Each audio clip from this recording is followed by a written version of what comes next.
नमस्कार दोस्तों, स्वागत है आपके अपने YouTube चैनल संस्कृत अड्डा पर। दोस्तों, इस वीडियो में हम करने वाले हैं संस्कृत के महत्वपूर्ण क्वेश्चन।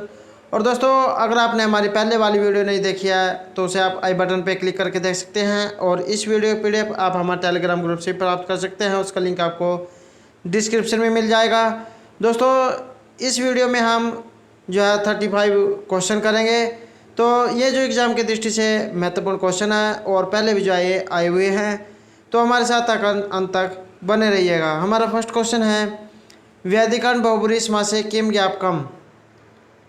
ये जो व्याधिकरण बहुब्रीहि समास है इसके बारे में आपने बताना है। दोस्तों, ये जो बहुब्रीहि समास है इसके जो है दो भेद बताए गए हैं, समानाधिकरण और व्याधिकरण। तो यहाँ पर ये जो व्याधिकरण बहुब्रीहि समास है इसके बारे में बताना है। राइट आंसर है ग। सप्तमी विशेषण बहुब्रीहि इत्यत्र सप्तमी इत्यस्य ग्रहणम। तो यहाँ पर जो है सप्तमी विशेषण बहुब्रीहि जो समास है इसके द्वारा सप्तमी बताई गई है। तो जिस समास में दोनों जो पद है ये अलग अलग विभक्ति में होते हैं, अर्थात प्रथम पद प्रथम विभक्ति में और दूसरा पद सप्तमी विभक्ति में हो, तो वहाँ पर जो है व्याधिकरण बहुब्रीहि समास होता है। समानाधिकरण कहाँ पर होता है? जिसमें दोनों समान विभक्ति होती है, और व्याधिकरण जिसमें अलग अलग विभक्तियाँ होती हैं। नेक्स्ट है, वर्णनाम अतिशयितः सन्निधि का भवति। वर्णों की अत्यंत जो समीपता है, वर्णनाम अतिशयितः सन्निधि संहिता संज्ञा स्यात्। तो ये जो परसन्निकर्ष संहिता, यह जो संहिता विधायक सूत्र है इसकी इस प्रकार से विवृत्ति है कि वर्णनाम अतिशयिता है सन्निधि संहिता संज्ञा स्यात्, अर्थात वर्णों की जो अत्यंत समीपता को जो संहिता संज्ञा कहा जाता है। नेक्स्ट है, अधोलिखितेषु कस्य स्वर्ण संज्ञा भवति। तो यहाँ पर जो ये नीचे दिए गए हैं इनमें स्वर्ण संज्ञा बतानी है। राइट आंसर है ग। सी की जो है इनमें स्वर्ण संज्ञा होती है। नेक्स्ट है, निमित्तात् कर्मयोगे इत्यत्र योग शब्द से भट्टोजी दीक्षित मते का अर्थ है। यहाँ पर ये जो निमित्तात् कर्मयोगे है, योग शब्द में भट्टोजी दीक्षित के मत में इसका अर्थ बताना है। राइट आंसर है घ। संयोग समवाय संबंध है। नेक्स्ट है, अधिरामे भू इत्यत्र अधि शब्द से कर्म पूर्ववचने संज्ञा विधायक सूत्र। ये जो अधिरामे भू है यहाँ पर जो ये अधि उपसर्ग दिया गया है, इसकी जो कर्म पूर्ववचनीय संज्ञा करने वाला सूत्र बताना है। राइट आंसर है ख। उपो अधिक हीन या अधिक अर्थ घोषित होने पर उप की भी जा कर्म पूर्ववचनीय संज्ञा होती है। अधिक अर्थ घोषित होने पर उप के योग में सप्तमी विभक्ति होती है, और यहाँ अधिक के अर्थ में रामे में जा सप्तमी विभक्ति हुई है। नेक्स्ट है, क ध्वनि अघोष महाप्राण है अस्ति। तो यहाँ पर जो ये अघोष महाप्राण बताना है। राइट आंसर है ख। इसका जो जो ये वर्ण है ये अघोष महाप्राण है। तो ये जो ग्रीम जो नियम है इसका संबंध केवल नो स्पर्श ये जो छ है ये अघोष भी है और महाप्राण जादवनीय भी है। तो राइट आंसर है छ। नेक्स्ट है, ग्रीम नियम अनुसार संस्कृत से क तप इति ध्वनिया जर्मनी भाषायां केषु ध्वनिषु परिवर्तिता। ये जो ग्रीम के नियम के अनुसार संस्कृत के जो क तप है ये ध्वनियाँ जर्मनी भाषा में किस रूप में जाए इनका परिवर्तन हो जाएगा। राइट आंसर है ख। तो ये ख थ और फ के रूप में जाए इनका परिवर्तन हो जाएगा। और ग्रीम नियम का जो संबंध केवल नो स्पर्श ध्वनि से है इसे जर्मन भाषा का वर्ण परिवर्तन कहा जाता है। और इसमें जो प्रथम वर्ण परिवर्तन है इसमें भरोपिय मूल भाषा के घोष महाप्राण, घोष अलप्राण और अघोष अलप्राण ध्वनिय क्रम से जर्मन भाषा में घोष अलप्राण, अघोष अलप्राण और अघोष महाप्राण हो जाती है। जैसे संस्कृत में अगर घ ध धनुष और भ ये दिया गया हो तो जर्मन भाषा में इनका ग द और ब हो जाएगा। अगर संस्कृत में ग द और ब दिया गया हो तो इनका क त प हो जाता है। और अगर संस्कृत में क त प दिया हो तो इनका ख थ और फ हो जाता है। और दोस्तों एग्ज़ाम की दृष्टि से ये वेरी इंपॉर्टेंट क्वेश्चन है और प्रीवियस जो नेट का जो एग्ज़ाम हुआ था उसमें जो है क्वेश्चन आया हुआ था। नेक्स्ट है संस्कृत भाषा कीदृशी अस्ति। तो ये जो संस्कृत भाषा है ये किस प्रकार की भाषा है। राइट आंसर है ख प्रश्लिष्ट योगात्मक। तो ये जो संस्कृत जो प्रचलित योगात्मक भाषा है और इस प्रकार की भाषा में प्रकृति प्रत्यय इस प्रकार संश्लिष्ट होते हैं कि उन्हें अलग अलग करना असंभव होता है। नेक्स्ट है ग्रीक भाषा कस्य भाषा परिवारस्य भाषा अस्ति। ये जो ग्रीक भाषा है किस भाषा परिवार की भाषा है। राइट आंसर है ग भारोपीय परिवार की। भारत और यूरोप परिवार की जो ये भाषा है। और इन दोनों के अतिरिक्त इनके अन्य जो वर्गीकरण भी किए गए हैं। तो केल्टिक शाखा, जर्मन शाखा, इटालिक शाखा और ग्रीक शाखा भी जाए इसमें आती है।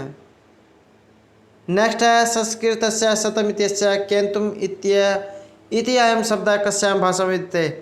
संस्कृत का जो शतम शब्द है इत्यस्य कृते ये जो केन्तुम है कस्या भाषायां विद्यते। राइट आंसर है क लैटिन भाषायाम। ये जो ध्वनि विषयक जो साम्य अर्थात समानता के आधार पर भारोपीय परिवार को दो भागों में बांटा गया है जिनमें शतम और कैटुम जो वर्ग ये आते हैं। और संस्कृत के शतम के लिए लैटिन भाषा में केंतुम जो शब्द है इसका प्रयोग होता है। नेक्स्ट है सिंधी भाषा विकास कस्य प्राकृत भाषायाः अभवत्। ये जो सिंधी भाषा है इसका विकास किस प्राकृत भाषा में हुआ है। राइट आंसर है ख पैशाची प्राकृत में। तो ये जो पैशाची जो भाषा है इसका कोई साहित्य तो नहीं मिलता है लेकिन गुणाढ्य ने कहा है कि ये जो बड़ कहा अवश्य लिखी थी कि उन्हें मूल रूप से आज ये उपलब्ध नहीं है। उनके दो संस्कृत रूपांतर ये इस समय मिलते हैं। नेक्स्ट है सद कार्यवादस्य सिद्धि कस्मात् हेतुर्भवति। ये जो सत कार्यवाद है इसकी सिद्धू किस कारण से नहीं होती है। राइट आंसर है ख सर्वस्मात् सर्वसंभवात् के कारण जो है इसकी सिद्धि इसका हेतु नहीं है। तो किसी कारण से चाहे किसी कार्य की उत्पत्ति नहीं की जा सकती। जैसे तांबे से सोने के आभूषण नहीं बनाए जा सकते हैं। यदि ऐसा होता तो बालू से अर्थात जो रेता होता है रेत उससे तेल और तेल से दही को उत्पन्न किया जा सकता। तो इस कारण जो है सत्कार्यवादस्य सिद्धि किस कारण से नहीं है। सर्वस्मात् सर्वसंभवात् के कारण जो है ये सिद्धि नहीं है क्योंकि जिस चीज़ से जो वस्तु उत्पन्न होती है उसी से जो उसका सिद्ध होता है। जैसे तेलों से तेल निकलता है। नेक्स्ट है प्रधान पुरुषों का धर्म समान है। ये जो प्रधान पुरुष है इनमें कौन सा धर्म समान है। राइट आंसर है ख हेतुत्वम। तो ये जो संख्या दर्शन है ईश्वर मुनि का तो इसमें प्रकृति का जो स्वरूप है ये व्यक्त रूप में है तथा उसमें बिन अहेतुमत नित्य व्यापक निष्क्रिय एक अनाश्रित अलिंग और निरअवयव एवं संतरता का जो इसमें वर्णन हुआ है। नेक्स्ट है अव्यक्तम कस्मात् हेतु कारण भवति।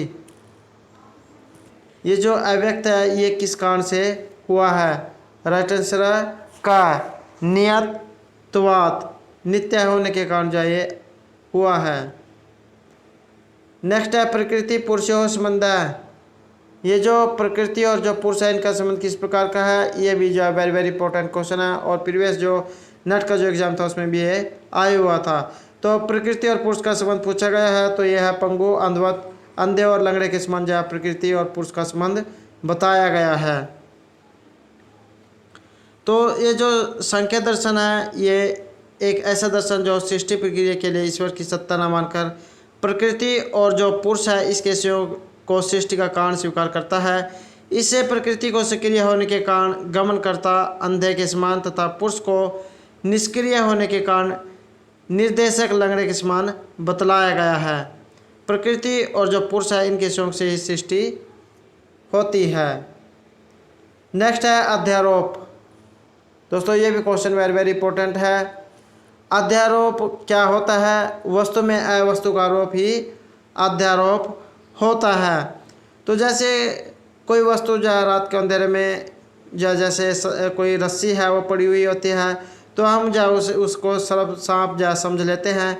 इसी प्रकार जो मिथ्या ज्ञान है उसको बताया गया है कि वस्तु में अवस्तु का आरोप ही अध्यारोप होता है। ये जो सदानंद योगिंदर है इन्होंने लिखा है कि सर्प भूतायाम रज्जो सर्प आरोप वस्तुनि अवस्तु आरोप अध्यारोप है। अर्थात जिस प्रकार सीप में चांदी का भ्रम तथा रस्सी में सर्प का भ्रम होने लगता है उसी प्रकार अद्वैतवाद आत्म तत्वों पर अज्ञान के कारण संसार की जो प्रतीति भी भ्रमात्मक प्रतीत होने लगती है और इसी को ही अध्यारोप कहा जाता है। कहने का अर्थ यह है कि किसी वस्तु में अन्य वस्तु के आरोप को ही अध्यारोप कहा जाता है। नेक्स्ट है आवरण। ये जो आवरण ये किसकी शक्ति है? राइट आंसर रखा है अज्ञानस्य। तो अज्ञान की जो आवरण और विक्षेप नाम की दो शक्ति होती है। कई बार जो एग्जाम में ये भी पूछ लिया जाता है। तो ये जो अज्ञान है ये ज्ञान विरोधी तथा भावरूप है और अज्ञान को माया तथा अविद्या के नाम से भी जाना जाता है। अज्ञान तत्वों की दो शक्ति होती है, आवरण और विक्षेप। आवरण शक्ति जिस प्रकार बादल सूर्य को ढक लेता है उस समय अज्ञानी व्यक्ति सूर्य को प्रकाश रहित समझता है। ठीक उसी प्रकार अज्ञान जो है आत्मा के स्वरूप को भी ढक लेता है। नेक्स्ट है वेदांत के अनुसार लिंग शरीर कस्य गणना न भवति। तो यहाँ पर जो सदानंद का जो वेदांत सार है इसके अनुसार लिंग शरीर में किसकी गणना नहीं होती है। राइट आंसर है घ आकाशस्य आकाश की। वेदांत जो है इसमें लिंग शरीर को ही सूक्ष्म शरीर के नाम से जो है जाना जाता है और सूक्ष्म शरीर 5 ज्ञानेंद्रियाँ। दोस्तों ये जो क्वेश्चन है एग्जाम की दृष्टि से वेरी वेरी इंपॉर्टेंट क्वेश्चन है क्योंकि इस क्वेश्चन के अंदर से जो है कई क्वेश्चन निकल के आते हैं। तो जैसे वेदांत में जो है लिंग शरीर को ही सूक्ष्म शरीर के नाम से जाना जाता है और सूक्ष्म शरीर जो है 5 ज्ञानेंद्रियाँ। तो ये जो ज्ञानेंद्रियाँ ये कौन कौन सी होती हैं? श्रोत्र, त्वक, चक्षु, जीवा और घ्राण। ये कितनी हैं? 5। उसके बाद होती हैं 5 कर्म इंद्रियाँ काम करने वाली, वाक, पानी, पाद, पायु और उपस्थ। और 5 होती हैं वायु, प्राण, अपान, व्यान, उदान और समान। तो ये हुई 5 गुणा 3 15, मन और बुद्धि मिलाकर जाए 17 अवयव के योग से बनी होती है और इन 17 अवयव में ही आकाश की गणना नहीं होती है। नेक्स्ट है गौतम सूत्र उक्त षोडश पदार्थेषु कस्य पदार्थस्य निम्नलिखितेषु ग्रहणम नास्ति। ये जो गौतम के जो सूत्र कहे गए हैं इनके 16 पदार्थों में इनमें से किस पदार्थ की गणना नहीं होती है? कौन सा इनमें ग्रहण नहीं होता है? राइट आंसर है ख विशेष पदार्थ। नेक्स्ट है मृत पिंडक घटस्य कीदृश कारणम उच्यते। ये जो मिट्टी का जो पिंड है ये घड़े का किस प्रकार का कारण कहा गया है? राइट आंसर है समवायी कारणम। तो दोस्तों ये भी क्वेश्चन जो है वेरी वेरी इंपॉर्टेंट क्वेश्चन है। तो यहाँ पर जो कारण हैं ये 3 प्रकार के बताए गए हैं, समवायी, असमवायी और निमित्त कारण। कई बार जो एग्जाम में ये भी पूछ लिया जाता है कि कारण कितने होते हैं? तो कारण जो 3 होते हैं, समवायी, असमवायी और निमित्त कारण। तो जिसमें कार्य समवाय संबंध से उत्पन्न होता है उसे समवायी कारण कहा जाता है। जैसे तंतु पट के प्रति समवायी कारण है। तंतु और पट अर्थात धागा और जो कपड़ा है ये दोनों अवयवी हैं, अर्थात इनका आपस में दोनों का संबंध होता है और एक के बिना दूसरे की गणना नहीं होती है। तो ये जो आयुष सिद्ध होने के कारण दोनों का संबंध समवाय है। तो दोस्तों ये थे हमारे संस्कृत के आज के 35 क्वेश्चन। दोस्तों अगर आपको हमारे क्वेश्चन अच्छे लगे हो तो हमारे चैनल को सब्सक्राइब कीजिएगा, लाइक कीजिएगा और ज़्यादा से ज़्यादा ग्रुपों में शेयर कीजिएगा। तो दोस्तों मिलते हैं नेक्स्ट वीडियो में।